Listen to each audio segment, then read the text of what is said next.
You step down in your stirrups and just reach for a little bit of a turn and a little bit more trot from behind. She gets really loose and big moving before you canter, so she can propel herself with her hind legs into the canter and not lift with her front end to get into the canter. So she needs plenty of drive for this.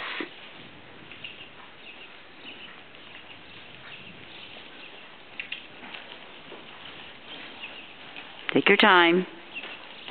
Just big trot. Give her little taps with your whip, light taps, so she gets a little more trot and doesn't dive in like that. You want her to go a little bit more forward, a little bit bigger circle, so she really thinks forward first.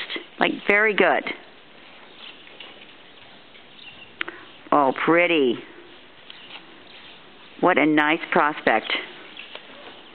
Exciting, Tessa.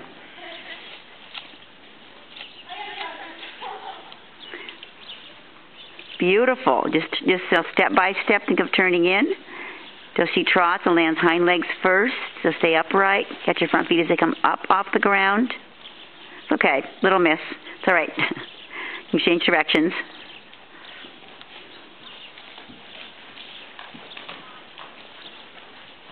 And we'll also need to work on the fact that she's a little bit of overbending, but some of that's just lack of strength behind.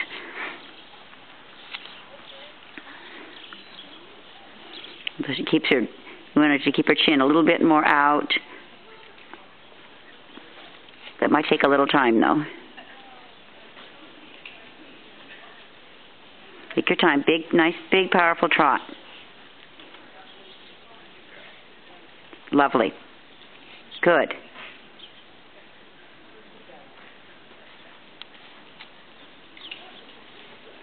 Very, very nice. Congratulations, Tessa.